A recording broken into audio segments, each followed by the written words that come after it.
So my name is John Odum. I'm the city clerk in Montpelier, Vermont, and in that capacity I'm also the election administrator. I'm also a certified ethical hacker and a couple other certs, but that's the one that gives me a right to be here, I think. So what I've got to present based on the paper I put together is it was supposed to be a little techie, a little not techie, because most folks who come to Voting Village to hear the speakers aren't generally tech oriented. Whoa, what, where's that? Okay. So every time I've run this presentation, it's gone about 50 minutes. So that means all the tech is going out of it. And it wasn't much. What I was going to present was basically, oh, we're back, all right. What I was going to present was basically some best practices. And these are best practices, hopefully everybody's already doing. I'm sorry, I don't get it. You can't hear? Nope. All right. Anyways. So this is going to start a little techier, going to get into policy, hopefully not be very techie at all, and let's get going here. Okay, just if I'm going to talk top 10 anything, I should mention that OWASP has its own top 10. You all are probably familiar with it, or at least some of you. Their top 10 threats, they sort of periodically update it, but it's worth checking. You're going to hear a lot of repeats here, but my concern as an election administrator is strictly about what gets in my way for running my election, which 9 times out of 10 would be me losing contact with a voter database system, where my voters are listed. Got to be able to check in voters and got to make sure everybody's voted only once. So what I've got is in that direction. Now, Script Kiddie.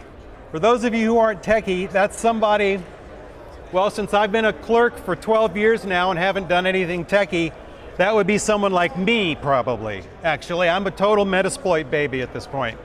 I've completely lost track of the skills, so take what I say with a grain of salt. But the point is, if you don't think I could do damage in an election, as atrophied as my skills are, you're mistaken. This stuff is not, I mean, to do it well, to do anything well is hard. To hack well is incredibly hard. But to hack good enough, if you get over any intimidation you have about working with Linux and some basic understanding, this stuff is not hard. And I want to make that clear to folks who don't get involved in this kind of stuff. You've got worries of advanced persistent threats, sure, from Russia, from China, from Iran, from North Korea. But nowadays, there's enough conspiracy in the air that we have to worry in some cases about folks around the corner who are just going to cause mischief. So you're going to see a couple of these hacks that worry me based on that. Now I'm going to try to fly through this. I'm already off to a very bad start. Okay, the number 10, and these are arbitrary, almost arbitrary. Bear in mind, if I did the top 10 today, it'd be totally different probably. But this is a cloud host attack, and I'm specifically talking about Amazon, okay? Amazon, the civic system has been used to host as much as 1/4 of voters in the country. Now, I'm not going to beat anybody up for hosting their voter management system, their voter database on Amazon. There's a million reasons to do it. I would probably do it myself. I don't even have to go through. But this is a target, okay? It was hit by a massive distributed denial of a service attack, 2.3 TBPS, 74% higher than anybody had ever seen just a few years ago. If somebody wanted to cause mischief, they could take down that system on election day and they could cause a lot of chaos. What I've got is a list up here that I'll just let you, I'm not going to go through, of possible issues. It's stuff you'd expect. Insecure secret storage, injection flaws, we're certainly going to talk more about injection in general. Improper assets management. And there's of course malware now. We've got things like Denonia and Lemon Duck. These are things for cryptojacking or crypto mining, but they're proof of concept, basically. So there is the possibility for malware. All right. Mitigation, what are you going to do, right? I would say we talk about paper backups for ballots all the time. A lot of places are still using paper checklists. We do in Vermont. Paper, paper, paper. If this goes down, if for any reason my connection to the voter database goes down, if I've got paper checklists to check people in, I'm good. If I've got election day registration, which about 11 places have, I'm really good. Because if somebody gets their name knocked off the rolls, come in, register them, get them voting, you know? And we have to err on the side of letting people vote until we see some evidence that fraud is an actual problem. So, anyways, back up, paper, paper. 9, mobile devices. Oh, I'd love to spend an hour talking about, who isn't talking about mobile devices? SMS, forget it. Not secure. If you have to use it, use an app. If you have to use your phones. Still, there's other ways to create man-in-the-middle attacks through SS7 attacks. SS7 is the old telephony, going way back to the 70s that still about 3/4 of the world uses. All you need is an aggregator and a global title, which you could get from a phone company, and you could create a man-in-the-middle attack. So, I know I don't mean to scare people. There's a point. I'm going to get to something that's positive and joyful and uplifting by the end of this, I swear. But, so this is used for, we already went over that. It's used for multi-factor authentication. Now I'm going to beat up a little on my last Secretary of State. When they set up two-factor authentication with one factor being SMS, oh, he was so proud of himself. Oh my God. It's like it was the end-all, be-all of security. And honest to God, that's still what I'm using, is SMS. I think that's going to change soon. I did run for Secretary of State, got a whopping 16%, and I made a big deal about this. But, you know, multi-factor can be 3 factors. There's plenty of other factors we can use. If we're talking about dedicated workstations for election management, you can use biometrics. You can have a token on a fob. Lots of things you can do. And I'm losing faith in passwords in general, honestly. I mean, passwordless is more and more the way to go. Although I'll tell you, my favorite password trick is to take a couple verses of your favorite song or poem, take the first letter from each one, mix in some special characters. Awesome password. I highly recommend it. Okay. Now this is a threat surface you don't hear much about. Intragovernmental credential harvesting and escalation. Okay. Going to do the quick version. I'm going to skip half of what I have up here because we're short on time. So I don't know if you can see this, but I wanted to put this up there this is an analysis that was done several years ago of a lot of hacks, their sources, the motivations, the type of attack. I want to show you right here, public administration. We got a big red dot on privilege misuse. Okay, and that's what I'm about to talk about, and I'm going to talk about a lot, is privilege escalation. Okay, and again, I don't know how technical anybody is. Privilege escalation, doing the best I can, sorry. I don't have a microphone. No, I'm just... What's that?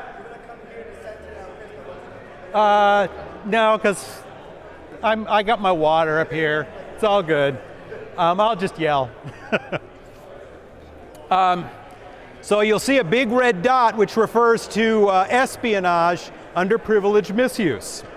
So this is going to be a major vector for any potential hack for an election, is getting in there and starting to work your way up in terms of privilege and login, authentication authority. Okay, especially when you consider that. Well, let me give you an example of New England. All right, New England voter jurisdictions are by town. Okay, that means Boston is a voter jurisdiction. The Boston election administrator, that's their responsibility. I'm an election administrator. My responsibility is about 8,000 people. When I ran for Secretary of State, I won 2 towns, my town and the town of Granby, Vermont. I won with a whopping 3 votes, the other 2 got 1. Okay, we're talking very small jurisdictions, and the election administrators in those jurisdictions have the same rights to the voter management system, the voter rolls, as I do. These are going to be some very unsophisticated people. Okay, it's very easy to catch them on a phishing, and I talked about this a couple years ago when I was here. They get into that system, they have read-write to Granby, and they can start looking around if they know what they're doing and getting read-write for the whole state, and they can cause a lot of harm. So, let's talk about one privilege that can be misused, and that's the other governmental vectors. Okay? More times than not, I was talking about hosting at Amazon. More times than not, you'll see voter rolls hosted by a third-party vendor. Talked about these last year. These vendors are opaque. They're not transparent. There's a few of them, so there's not a lot of motivation to do a good job. The one we're still using was tossed out of Georgia for election concerns. But anyway, so you've got this read-write relationship going back and forth between the Secretary of State. So here's your closed loop, and security is all about that closed loop, right? Wrong, because we also have motor voter. Okay, motor voter allows folks to register to vote when they get their driver's licenses, right? We all know what that is. Well, we're past the days when we would exchange paper. I used to get paper stacks to update, right? It's electronic. So what does that mean?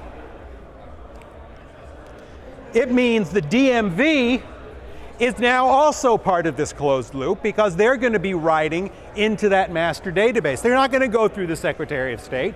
They're writing straight in. In some cases it's been discussed, I don't know if it's been done, but tax departments too. So suddenly your closed loop is only as closed as all this. I don't have a lot of faith in the DMV and the tax departments, and this is from watching them over years, with their security. So this is a potential vector of attack that worries me a lot. And this is just how the loop would look like if you're one of these states that actually hosts the database program yourself. Again, we're talking database and election management. Let's talk about defacement really quick. I had this really entertaining defacement model I had up there, but I realized it didn't really inform. So this is the website of the Alabama Secretary of State. Here's a defaced version. And this is a message you're going to see me talk a lot about here. What I've dummied up is something that says, important announcement, voting will be delayed 1 day due to terrorist threats on polling places. These are messages that are already being pushed out there through robocalls. A defacement attack. Now, how many people go and check the website before you go to vote? Not very many, but it doesn't take very many before it becomes a point of discussion, before it hits the media and people who aren't paying that much attention or maybe aren't very sophisticated understanding the media start going, wait, I heard there was a threat, should I be scared? And they don't go. So I worry about defacement. I'm trying to fly. I'm trying. Woo! Not too bad. Okay. Now, defending against defacement is going to be defending against web server attacks. So I'll just, I'll leave that. You want to know best practices for defending against web server attacks? You probably already know, but you can check the white paper. It's all very simple. But, I mean, all of this stuff, all of these best practices, I say they're simple and I'm blowing them off. People don't do them. and we're going to get to that. I'm going to talk a little bit about policies too. Wireless poll books. Wireless. Wireless. What can I say about wireless, right? Wireless has all kinds of security issues. Poll books. Y'all know what poll books are? Poll books are tablets that are used that have the voter rolls on them that are used to check in voters. Okay? For example, in Vermont, we don't have them, but I've dummied up my own on tablets, but they're wired, and they're in a standalone network. I stay away from wireless as much as possible. And this is just when I had great visions of going over the wireless a little more particularly. You can see the history of it. You go from Open to WEP and WPA, and then TKIP pops up in AES. Now we've got WPA3, which does away with the unencrypted sessions. But for those of you who are hackers, you'll hear that it's no longer susceptible to crack.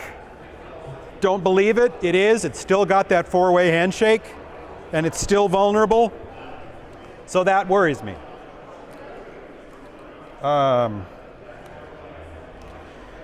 So what's the danger with wireless poll books? Well, it's the danger with wireless, particularly the possibilities of man-in-the-middle attacks and intercepting traffic, or just doing a denial of service attack, which would be plenty, right? Now this is one of those that, you know, you're not going to have the Russians show up at your polling place and mess up your wireless connection to your poll books, right? This one in particular is one that concerns me about the sort of rogue local. You know, someone who's an election conspiracy theorist who just wants to play that Joker thing and cause havoc as much as they can because they think the system is corrupt, they think the system is out to get them, and they're just going to be concerned with crashing it because they're not going to trust anything that comes out of it anyways. So this is the kind of thing that worries me that isn't going to worry, say, folks from Homeland Security. But it could make my life very difficult, which is why I don't do it. All right. It's going to wreck my singing voice. And this I just put up there for folks. EtherCap, AirCrack, Wireshark, Wash. These are all, this goes to the script kiddie point, all right? These are all things that in one way or another help you with a wireless hack, either by cracking passwords or sniffing out information. They're free, they're easy to use, they're everywhere. So, you know, some of these are less applicable than others, but I stretch out the definition a little bit to make my point. Injection. All right. Injection, for those of you who don't know, injection refers, we're talking about a web application for people like me to interface with my voter rolls and to run my election. Injection would be an attack where you're sending commands behind that application. You can send them behind the application to a database back there. You can tell the database to delete data. You can tell the database to drop data. You can send commands to the OS. You can send directory commands. You can set up cross-site scripting and mess with other people's lives when they come up there. SQL injection is the doozy here, and I'll tell you why. It's a little bit ancient history now, but in 2016, when the Mueller report came out, which looked at, or no, 2016, when the Mueller report came out looking at election mischief from the Russians in 2016, there's a small part of it where they specifically cited SQL injection as an attack that Russians had tried in every state, and in at least one instance, I think it was a county in Florida, successfully penetrated into the data behind the app, okay? Now, I'm gonna beat up my old Secretary of State again because he used to talk about this, and the reason I'm saying this is I think a lot of them do. There's political motivation to not have problems in your system, to say the other guy's got problems, we don't. So he would brag that ours wasn't the one that got penetrated. Well, how can he say that for sure, basically? And I don't know how you get this sort of, let's say, a zero trust mentality that assumes a breach out to political interests. It's very, very hard. But if you deny there's a problem, and a lot of them do, then you don't get to solve it. This is an example of a login. This is what we call the My Voter page. I think all states have something like this. You get your name in there, you can ask for an early ballot. You can see the status of your ballot, if it's been counted yet, that kind of thing. This is the kind of form that you could, this is just more examples, pass information to the database behind it if it's not set up to block it, or through the URL field. Now, there are always new SQL attacks coming out, but the fact is we know what to do about this. Okay? Input validation, input sanitization. We don't allow these single quotation marks, ampersands, asterisks. You don't let them go in. And yet, it was a vulnerability. This is where I lose faith in those vendors even more. They shouldn't have gotten that far. If it was a SQL injection attack, they shouldn't have gotten that far. Now, I'm sure it's much better now, but I still worry. Now, one thing I'll say about this before I get lost, because I'm afraid I'm going to run out of time, is we're going to talk about some ways, and this is the kind of thing that could have happened, or that could happen with a mobile device hack, is simply intercepting login information. And there's lots of ways you can intercept login information. But if you do that, and I'm going to bring up that privilege escalation thing again. I'm yelling so hard I'm forgetting my basic vocabulary. Bear with me. That somebody who gets in there, just like somebody who gets into the Granby, Vermont voter system, can potentially find ways to horizontally increase their privilege. And that's stuff to worry about. Scary stuff, again, we're not powerless with this stuff. There are best practices that do a very good job, but I'm going to get to a little more of that. This is just something I put up. If you're ever curious, a guy named Shannon Wheeler did a graphic novel version of the Mueller report. It's brilliant. I love it. All right. Number 4, online ballot hacking. Who's got a state that does some kind of online voting? Uh-oh, we got one, got 2.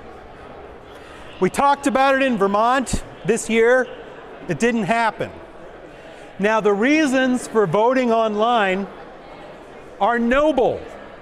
They tend to come down to the Uniformed and Overseas Citizens Absentee Voting Act, UOCAVA voters. This is the law set up to basically give service people deployed overseas, expats, a fair chance, because the mail is not reliable in a lot of these countries, right?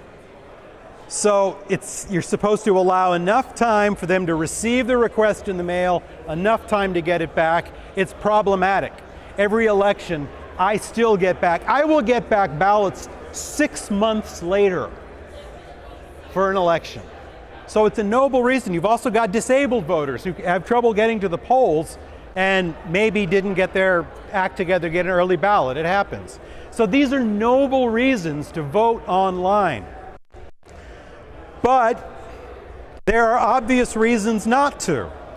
And that's, once again, it's another opportunity to, especially if you're working from a mobile device, it's another opportunity to intercept, grab somebody's session, maybe get an open session cookie, stay in the system, and do what you can in terms of escalating privileges or just canceling out their vote. But I'll tell you, that's not what really worries me. What worries me is the much lower tech version, and that's large-scale voter suppression. Okay, think for a moment here. You've got online voting in your state, and the problem is if it's not going to stay at just UOCAVA voters, because what's sauce for the goose is sauce for the gander. Eventually you get to a point where if they can vote online, why can't I, right? So once we get to large-scale online voting, you've got incredible opportunities for voter suppression. Phishing emails generally are 19–20% effective. Targeted phishing emails can be 70% effective. Imagine targeted email to a particular demographic group based on older voters, younger voters, minorities, basically crafted for that group, saying, here's the link to go vote. Go do it. All they know is we've got online voting. Look at this, it comes from the Secretary of State. Boom, okay? They've lost their vote. They may have also lost their ID in the process. This would be very simple, and it could be in such numbers that we're no longer talking about mischief and inconvenience. What we do here with Voting Village is amazing. It's amazing stuff. But if you really want to talk about changing a result of an election, you're looking right at it. That's the biggest concern, in my opinion, that exists for that kind of thing. So, not a fan. Now we're getting up to the stuff that's so generic, but it has to be there because it's so obvious, it's generic. What are you going to do? Unpatched legacy or legacy software, unpatched software. Why don't we patch software?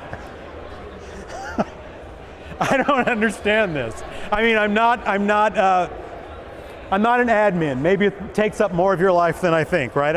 I'm just an elections guy, and I license dogs because I'm a city clerk, right? But, whew, starting to go. So, it's one of the 3 or 4 broadest ones, but I tell you, if you combine unpatched software with phishing, you've got 95% of your hacks right there. So we've got to be serious about this. And again, I don't necessarily trust the vendors, knowing that some of them, in my opinion, the one I'm currently using, in my opinion, is kind of a slipshod product. Now, mitigation on the enterprise is going to be about policies.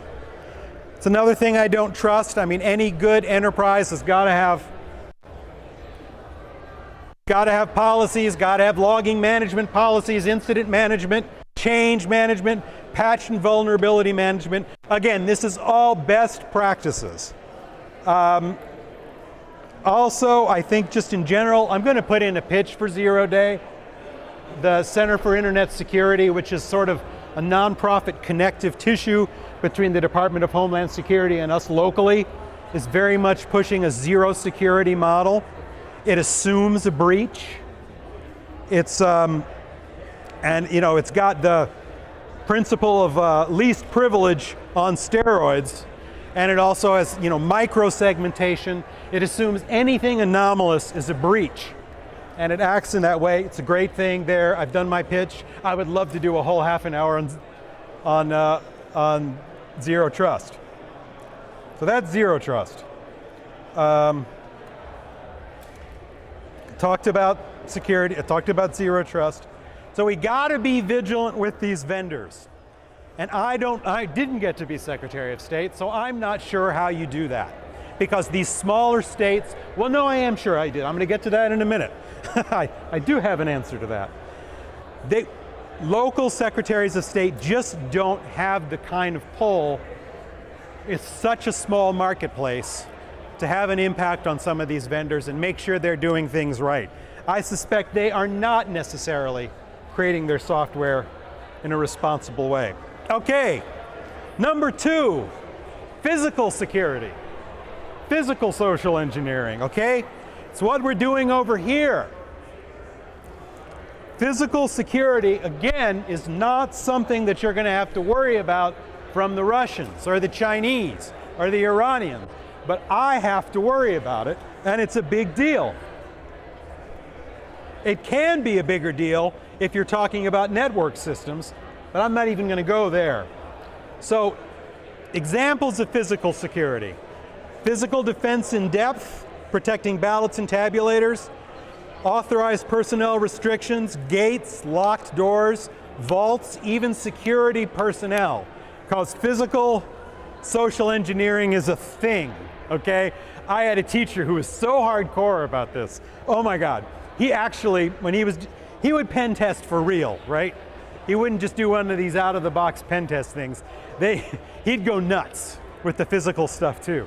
He actually created a card reader for his hand that he would try to get close to badges, access badges.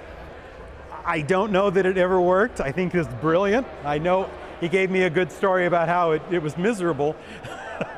Like falling, he was at a Starbucks and he tried to fake falling down. It was hilarious. But this is a message that needs to get out there, and that I think folks in IT and information systems forget. And that's that physical security is cybersecurity.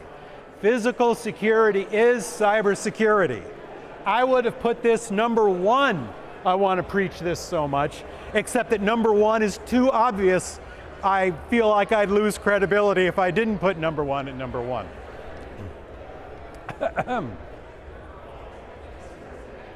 Number one, woo! All right, that got the room. Social engineering, phishing, cross-site request forgery, spear phishing, farming.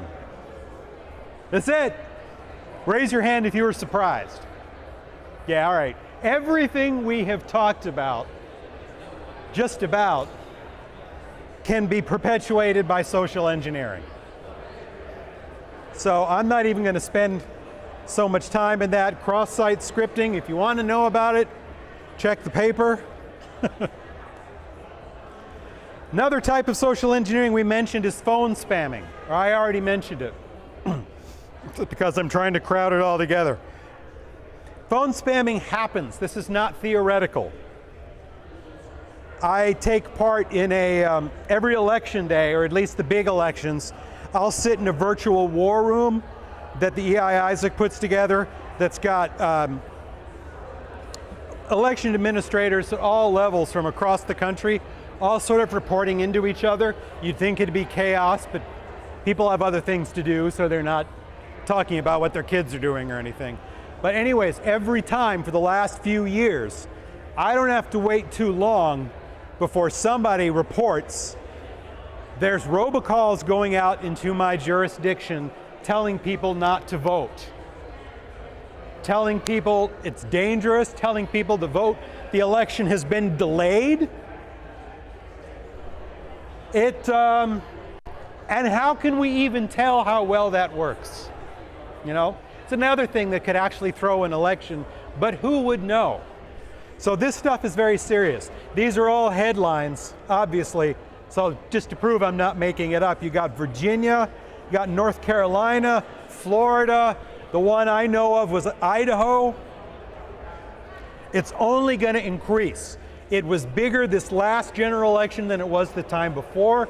I think it's going to be off the charts for this coming election. Special mention. So I've done my 10, but I can't stop with just 10, even though I don't have time to go over 10. I was involved in a tabletop exercise that included members of the military. I was blue team, and I was really surprised how concerned they were with public infrastructure hacks. A lot of them happen. I've got some examples up here. Again, we're in a hurry. I won't go over them, but you can take a look. There's a lot more. You see a lot of these in Europe that you don't see as many. This is just the last year, really. You don't see as many of them in the US, but you do see them, and there's no reason we won't see more. A public infrastructure attack would be, imagine in the middle of election day, every stoplight in the city goes red, okay? That's a way to mess up an election. Imagine it happened in multiple cities. You could really, really choke things down, choke things up, shut things down. My metaphors are losing me. All right. So I didn't really go over best practices, but they're in here. So let's say we're doing everything right, mitigating everything every way we should. We're in the clear, right? Yeah? Well, being 100% secure is a fantasy. It will always be a fantasy. So nothing is guaranteed unhackable. So should everybody freak out? No. Okay? Absolutely not. And this is what I tell people. I tell people, look, there's going to be hacks. It's going to happen occasionally, if nothing else, the phones, but it's just the nature of the world.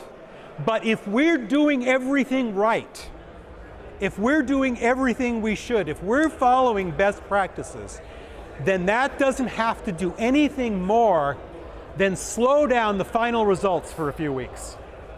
You know, back in Vermont, it wasn't that long ago that we had to have a recount because one of the town clerks found a bunch of boxes of uncounted votes in there, and that slowed down the final results by a few weeks. This can be the modern version of that. If we're doing everything we should with paper backups, with responsible security, with responsible physical security, we will get the answers of our elections, and they will be correct. But we just might have to cool our jets and wait a while to get them. But that's the price you pay for getting it right. I firmly believe this, and this is why I talk about this. This is why we should talk about this. This is what keeps this from all being a big exercise in nihilism, right? And this is also why people don't want to talk about it, because it's scary. But if you get to the point of telling folks, we're gonna do everything right, let's shine the sunshine on everything so you can see we're doing everything right. Let's talk about it.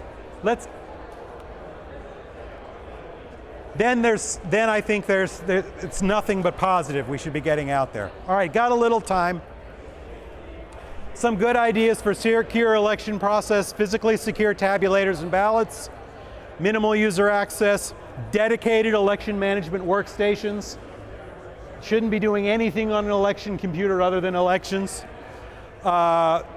Election workstations with mission-critical websites whitelisted, nothing else. No email, multi-factor or passwordless encryption, obviously. USB disabled unless that's where your token is, etc. Paper ballot backup, paper ballot, paper checklist.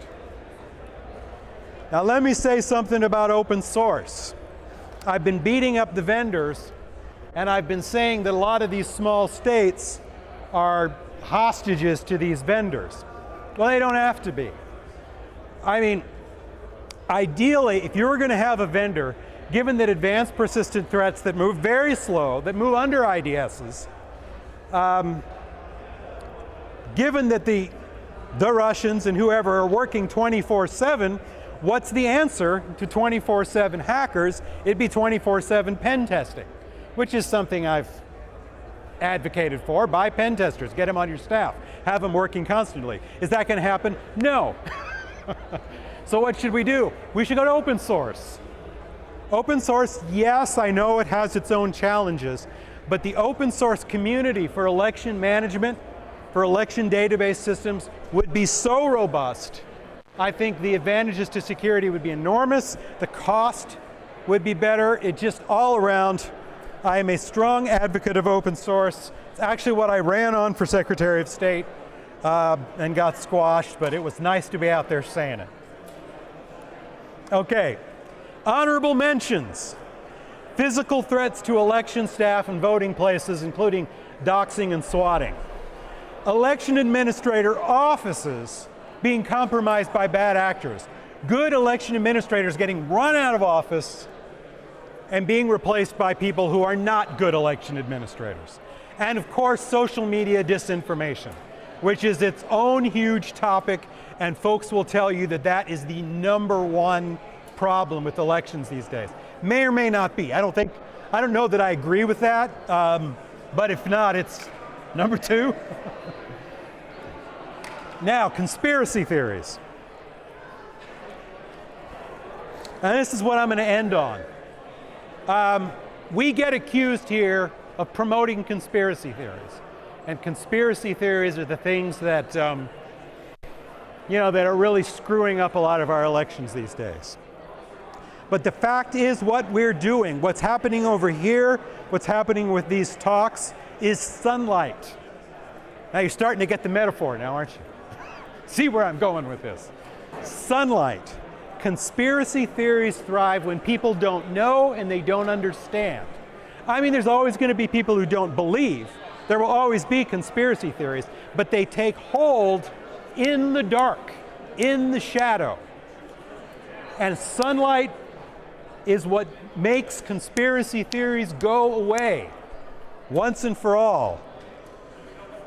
So, oh my God, I have never flown through in any practice this presentation in less than 50 minutes, and I think we're almost on track. I've got about 10 minutes left. Now, if anybody has any questions or observations, don't make them too techy because I'm a script kiddie. Anything? Question. So a lot of the problems you've introduced are problems that are really problems because so some of the scenarios you've described are problems because we've got elections that are one day. You know. Yeah. It's you know you can tell people, hey, come back and vote tomorrow, or hey, you know, we're going to stop up all the traffic so you can't get to your polling place, so you can't actually vote before the polling place is closed. Right. Would these problems that you've described, this class of problems, be mitigated by actually making elections like over a week or a month, or would that just introduce new problems, new vectors for attack that wouldn't be effective in a one-day election that would be effective? Had more than one day. Multi-day election. The question is, a lot of these vectors of attack look like they're particularly effective if you were talking a single election day. And wouldn't it be safer, elections be more protected if we had an election season, basically? Which, yes, absolutely. I'm a huge proponent of early voting. That's where you start with. Have an election season. You know, it's, hopefully we don't all wait to the last minute to pay our bills.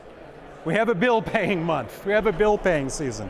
So yes, a lot of these, if we can encourage people to vote early, they get around a lot of these problems. You know, there are states that are doing just vote by mail. And whatever unique challenges there are to that, they avoid many, many, many of the challenges I brought up. So yeah, election season, vote by mail, woohoo. No. So I was wondering, I could talk loud. Oh, I'll repeat it. Okay. I was going to repeat it because I have a big booming voice. Okay. So you talked about CIS promoting a zero Trust. trust. Yeah. How do other election officials, or how are they accepting that? Because that seems to be a very novel idea for a lot of election officials who don't want to accept that their systems could be breached, that they kind of don't see that as a possibility. And then I also did want to make a plug for the panel tomorrow on online voting because I know you talked about it. So if anybody wants to hear more about online voting, tomorrow at 10:30 we're doing a panel on online voting. Uh-oh, I don't know if you want me there. No, we're against it. Oh, okay, I'll be there. All right. So the question was, in a nutshell, how do you get election administrators to accept a zero trust, not just a model, but an entire mentality, really, of assuming a breach? I don't know, because it flies in the face of politics. Politics, the political viewpoint at the top when you're talking elected secretaries of state is to assure everybody at all costs there are no problems. They're not going to want to hear about it. So that's going to have to be, boy, that's a tough question, but I'd have to say that's going to have to be more of a grassroots movement from the election administrator, from the local election administrator level up. We'd have to normalize that conversation, and I may be being cynical, but I don't see secretaries of state doing that. We're going to do something unusual and end on schedule, so thank you so much, Don. Oh, okay. Thank you so much, and in particular, thanks for a really terrific talk under terribly suboptimal conditions. So an extra round of applause for that. So thank you.